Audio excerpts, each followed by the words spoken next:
this video, we're going to take a look at maintaining and servicing the ride control for the suspension.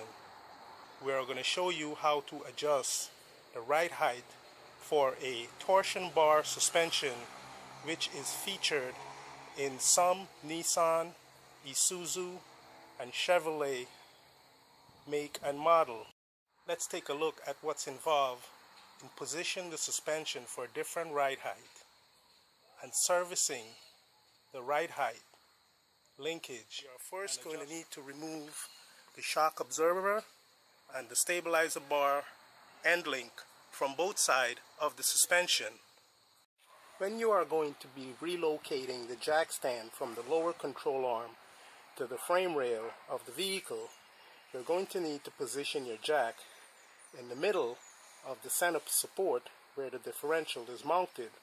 That will be the cross member. Once you can lift the vehicle at that position, you will look and make sure that the vehicle can maintain its stability. Then you will remove the tires from under the vehicle and place the jack stand to its fully extended mode supported on the vehicle frame rail. Now we can move to inspecting the lower control arm bushing. We will now continue to adjust the torsion bar for the lower control arm. By following the bar, we will notice its adjuster in this area. With the vehicle gross weight relieved from the suspension and the lower control arm, we will now back off on this locker nut and relieve the adjuster nut so we could take all the tension out of the lower control arm for the suspension.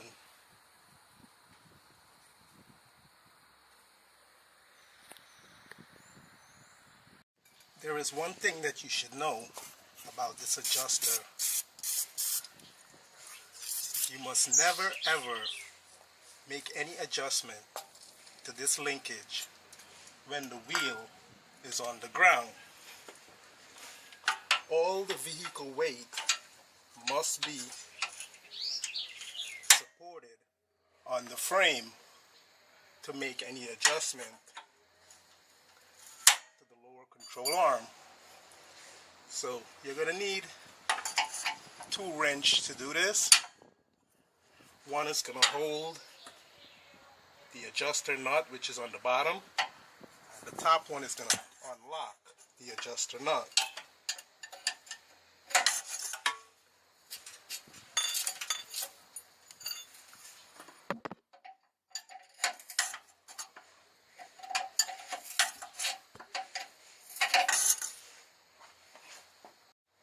This is where we want to have the nut fully extended, or preferably all the way to the top, before we can start releasing the adjuster nut. So removing these two nuts is going to be very challenging, and you're going to have to take a lot of turns. So you must be careful with this exhaust heat shield, because this is going to have a likeliness to slice your hand.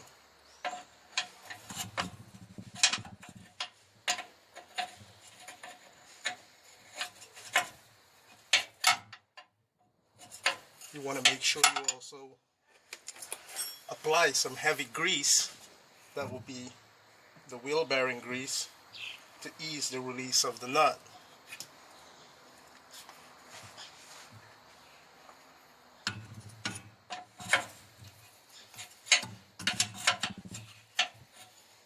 This adjuster nut is going to have tension while turning it at first.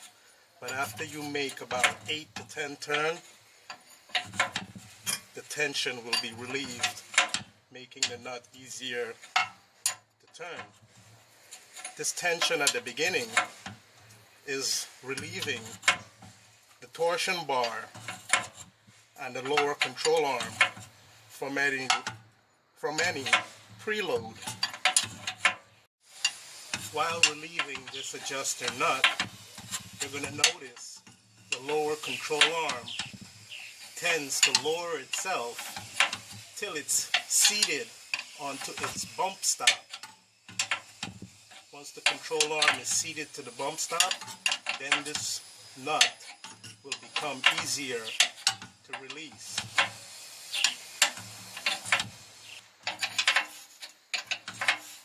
So at around this point, you will start feeling a relief in the nut.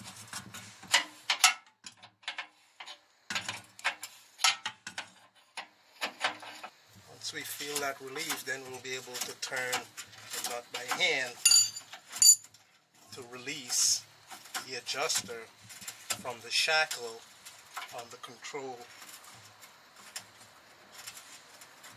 To release the shackle from the torsion bar.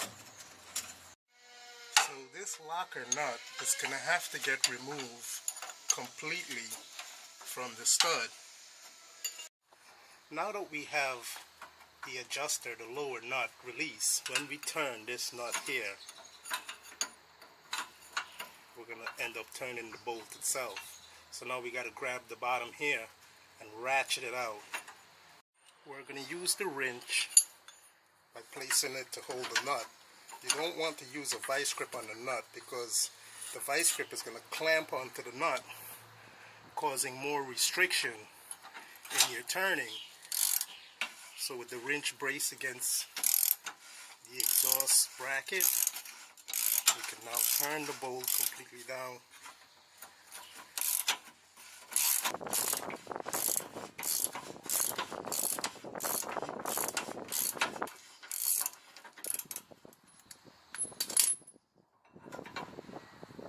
So you're going to want to be careful handling the nut because it's going to be up in temperature. We're going to continue and do the same thing to the adjuster nut. We're going to place the wrench on the nut itself and just remove the shackle bolt completely.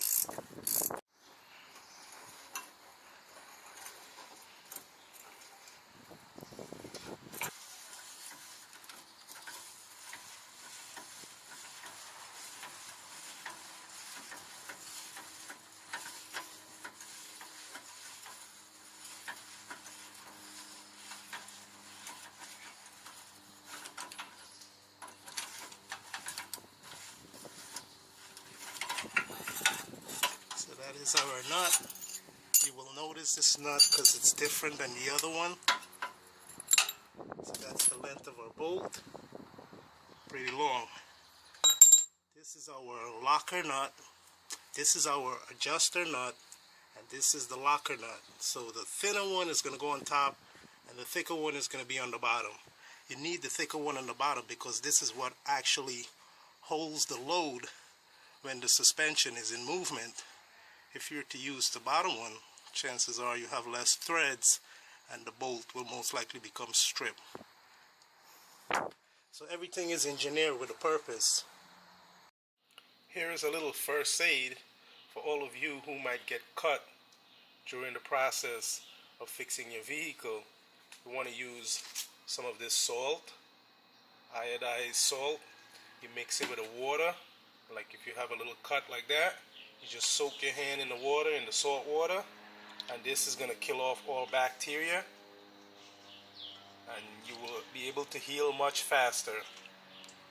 Also eat an egg. Egg is always good. So you don't need medicine or go to the doctor or worry about infection once you can mix this salt in the water and soak your wound in it. So let's start relieving the left side torsion bar or the suspension. So we're going to spray the penetration oil because that's going to be able to leak its way down into all the crevices and the treads. But this grease is to help us when we back off the nut.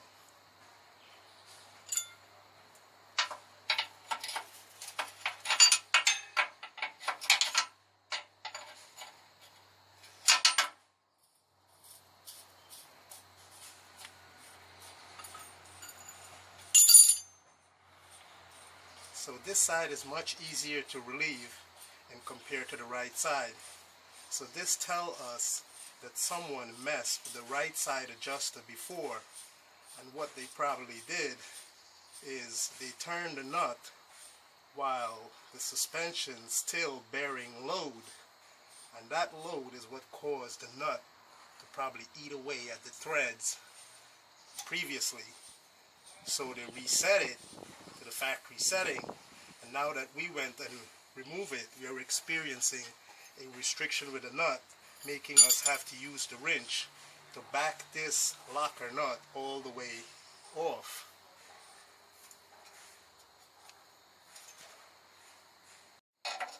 So as we get to the top of the threaded shaft, the bolt became very restrictive, so we have to use the tool again. So this is a sign that this side was never removed, because it's still stiff to the factory specification when compared to the other side. So you want to pay attention to all these little fine knickknacks, because they all relate to the threads on the bolt and the nut, and that is the most important part in mechanic. You must make sure you have a good thread and the threaded nut. So you don't want too many movement with this nut on its shaft. It should absolutely have no play when you try to move it on the shaft. We're at the end of relieving the locker nut.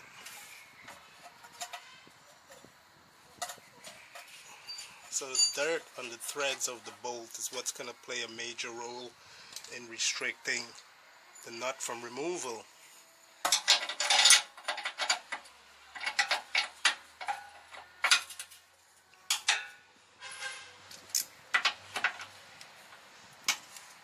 So with the wrench bracing itself, you can simply turn from the bottom.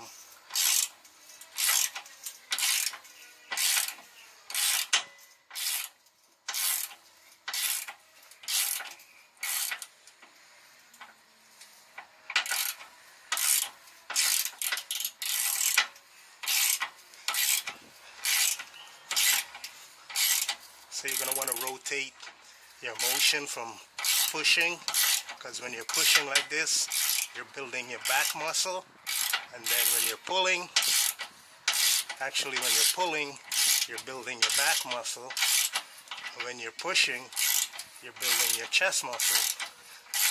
So you're going to build your left side back and chest on the left side suspension, and you could build your right side back and chest on the right side suspension. That's a joke for the day.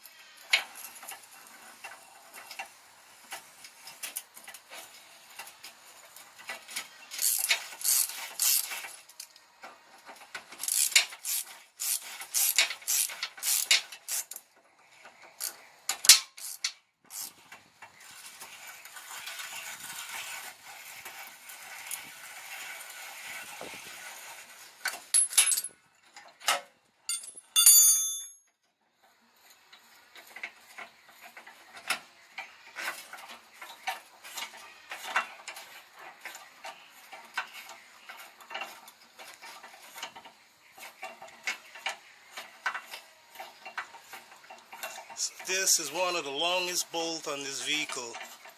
It actually goes from the bottom of the vehicle all the way to China. Please don't take me seriously with my Chinese joke, because I wouldn't be fixing the vehicle. With the shock absorber removed, we must detach the stabilizer link from the stabilizer bar. And you could go to this link in the video description to see how to service the stabilizer end link. Now that we have our suspension ready for the lower control arm bushing inspection, we're going to grab the bottom of the rotor and we want to lift the suspension independently.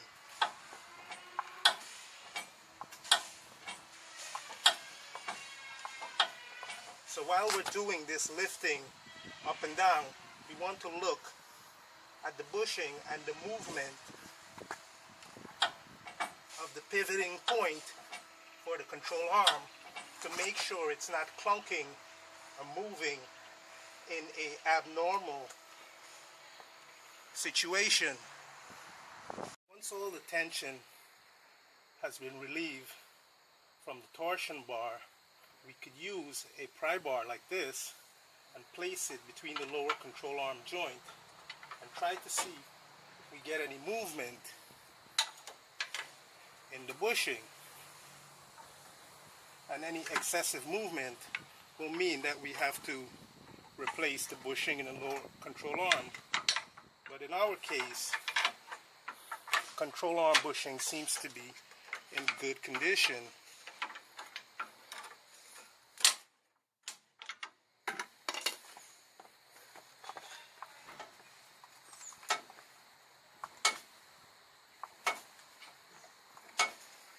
So we just want to lift the suspension so the bottom of the control arm strikes the stabilizer bar.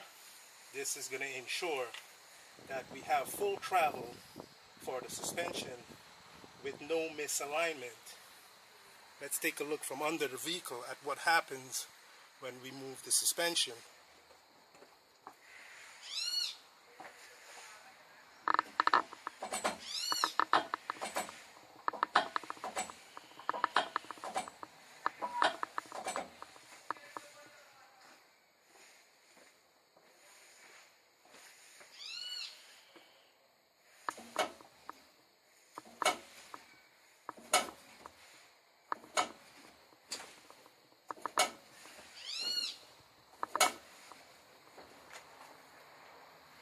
We will now replace our stabilizer bar end link, and you could go to this video in the description to see how to replace this link properly. But now that we're going to be replacing it for its final installation, we want to make sure we pack a lot of grease in its hardware, because you see these components are going to be exposed to water, and when the water lodge between the metal, it's going to promote corrosion. So the grease is the only protection against the corrosion. When you are finished with both sides stabilizer bar end link installation, you're going to want to make sure you lock your nut like this so it does not align. You want to make sure it's in a step. Then you're going to want to also make sure you count the threads on the top of the linkage, making sure you have an even amount of threads on the left side in compared to the right side. We're now going to get ready to install these two shock absorbers, which are used and was removed from the vehicle previously. So when you're going to be reusing used shocks, you want to make sure they have a even pressure to control both sides suspension evenly. So this is how you're going to know when both shocks are evenly pressured. You're going to put them to the ground. So the one on the left side has more pressure than the one on the right.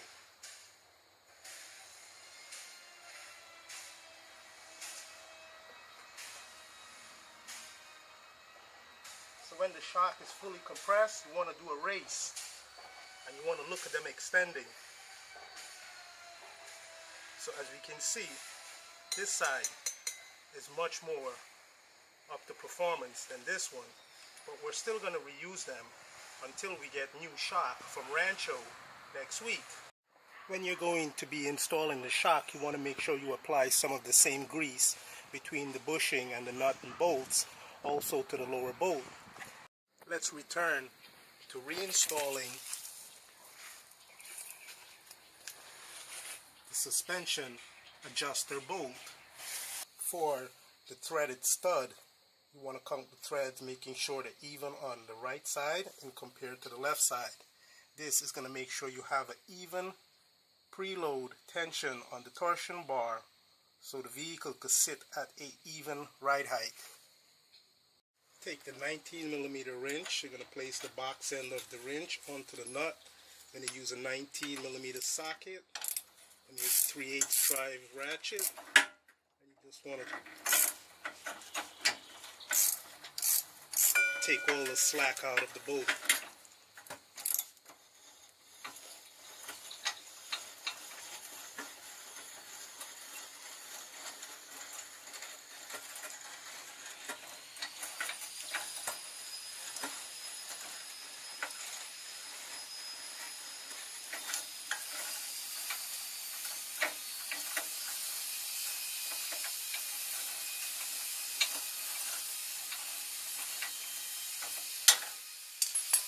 So here's something I want to show you. With the bolt, this arm and the bolt all the way inside of its cross member, this is going to have the suspension fully extended at its highest ride height. Now, to lower the suspension, you're going to need the arm itself for the torsion bar to sit around in this area, and it's going to bring the suspension to a mid-range ride height. The lower you drop this bolt and its head is, the lower the suspension will seat. So you do not want to seat the suspension too low, because the tire is going to affect the ride, and the tire is also going to have a tendency to rub inside of the wheel well.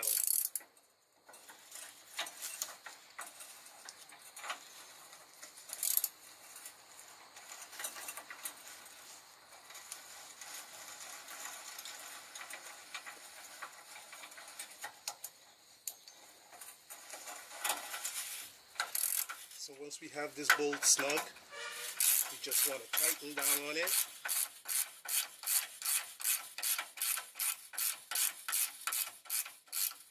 Until the bolt is actually flat with the cross member surface. You can also count threads. For the threaded stud, you want to count the threads, making sure they're even on the right side and compared to the left side. This is going to make sure you have an even preload tension on the torsion bar so the vehicle could sit at an even ride height. Here is something that you must do when you're final with your adjustment. You want to apply a lot of grease in this area where the torsion bar joists itself against the cross member. This area is going to be prone to friction during suspension movement, so you want to make sure you have some grease in that area, because as time goes by, this bar will most likely become on a line from its factory position. Another thing you want to take a look at is you want to remove this rubber boot from the torsion bar spline. If these splines are to become corrosive, the torsion bar will snap inside of its joist. So you must place some grease in that area to prevent the corrosion.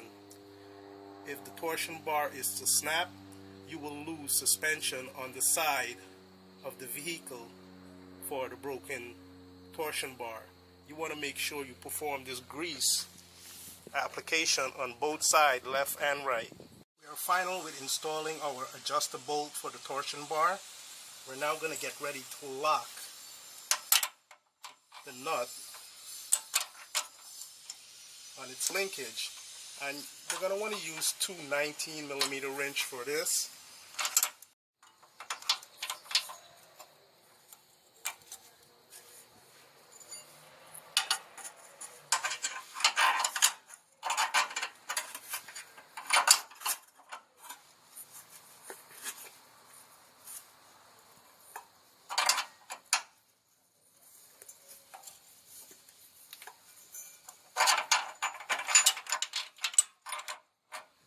So we basically want to have, this is what we want our locker nut and adjuster to look like, to be offline.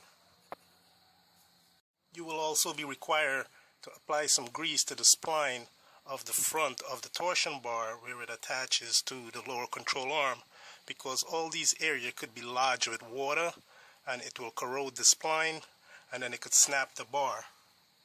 So you can also notice on your caliper you have a R which signifies for right side, so you can know the difference when installing your caliper. You do not want this bleeder on the bottom, you want the bleeder for the top. Let's record our final adjustment measurement for the adjuster stud, and we want the same measurement for both sides, left and right. So this is the maximum ride height for this adjustable suspension, and you must remember, as you change the ride height on the vehicle, the tire camber will also change by leaning outwards or inwards. Our maximum ride height at 30 psi tire pressure is 33¼ inches. So as I said before, when you increase the ride height or change the ride height, the top of the tire will have a tendency to lean out or lean in. This is the camber adjustment. So you're going to know if your camber adjustment is off by looking at the belly of the lower part of the tire. You want to compare this curve on the outside to the curve on the inside. If you notice one curve takes a more out or a bigger belly than the other side, that means the tire is leaning to one side more than the other. And you will want to look at this for both sides of the tire. Now when we take a look at our camber adjustment for maximum ride height, you can see the front camber is directly in the center position. So you're going to want to have the same thing. On the rear bushing, for the right side suspension, the camber is also in the center. This is at maximum ride height. When we take a look at the left side tire, we also want to pay attention to the camber on the top of the tire, making sure that it don't lean out or in. You can also eye the tire by looking at its straightness and compare to the rear axle tire, which we know is in fixed position, vertical, horizontal, and parallel.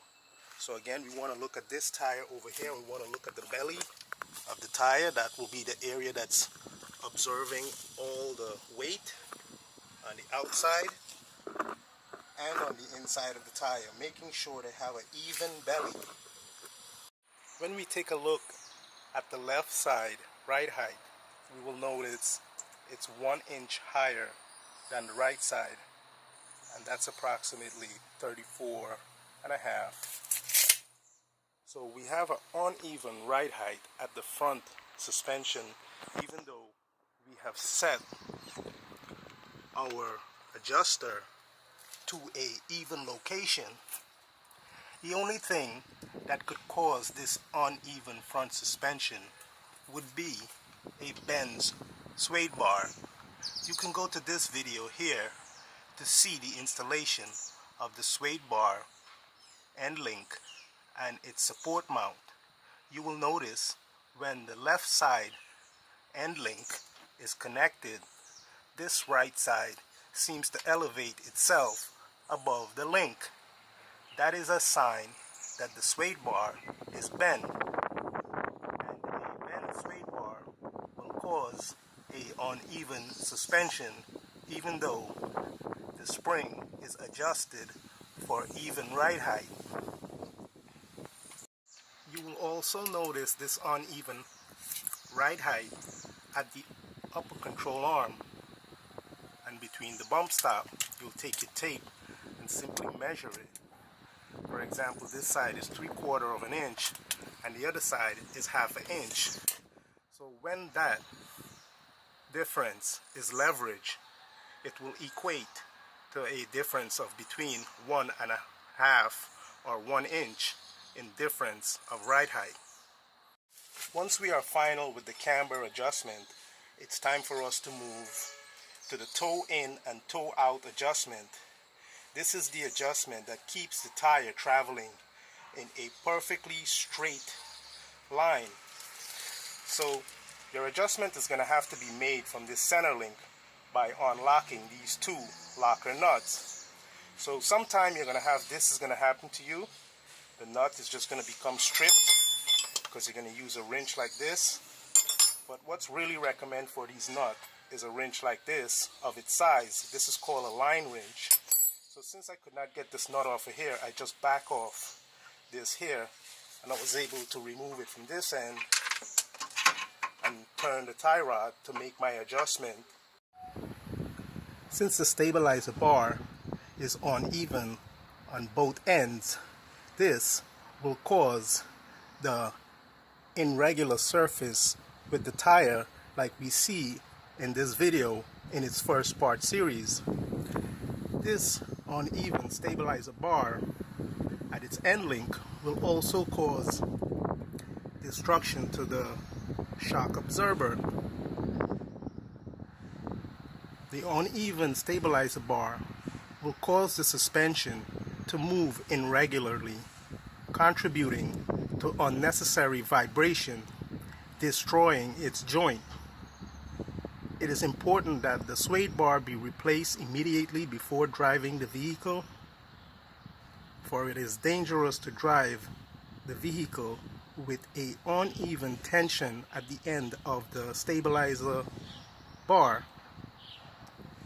The stabilizer bar is important at high speeds and taking turns at high speeds. The stabilizer bar is also important in controlling the suspension when it impacts pothole and speed bump rises at moderate or high speed. So now we will replace the stabilizer bar. You could go to this video description to see how to replace the stabilizer bar end link and its mount. Now we want to take our measuring tape and we want to measure the distance between this locker nut, the inner locker nut, and the outer locker nut, and you can see we're approximately at 9. We want to have this same measurement on the right side. We're also going to second check our toe alignment by putting the tape on the inner lip of the rim and looking at the measurement against the frame rail. So I have 13.5 from the tire rim to the frame rail. We want to have this same measurement on the right side. This is going to ensure a perfectly straightforward moving tire in your alignment. So if you cannot get to a computer aligning machine, you're going to have to use a ruler or a measuring tape like this, and you could get the perfect or close to the perfect alignment. You're going to have to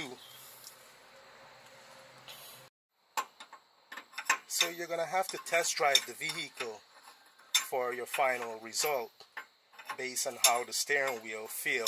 You don't want the vehicle to pull to one side. Most of the time the vehicle will have a tendency to pull to the left or right side. All depends on which side of the road you're driving. But that should not have an effect in your steering. The vehicle should not pull to the left or right when you release the steering wheel. It should always maintain a straight traveling.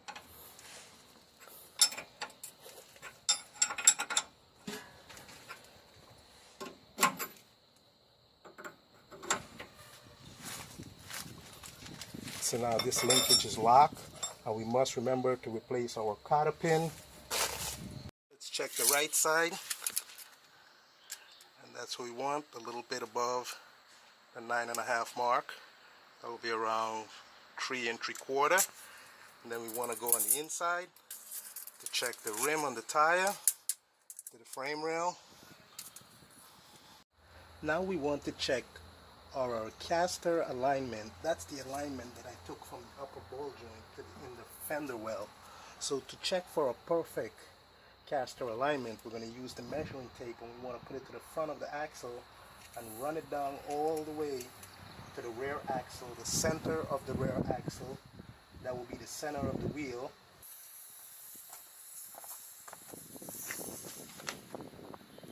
So we have approximately 118 to the center of the rear axle. Now we want to have the same thing on the other side. The caster alignment is best and preferred when it's aligned from the front axle to the rear axle center position. Both sides must carry the same measurement.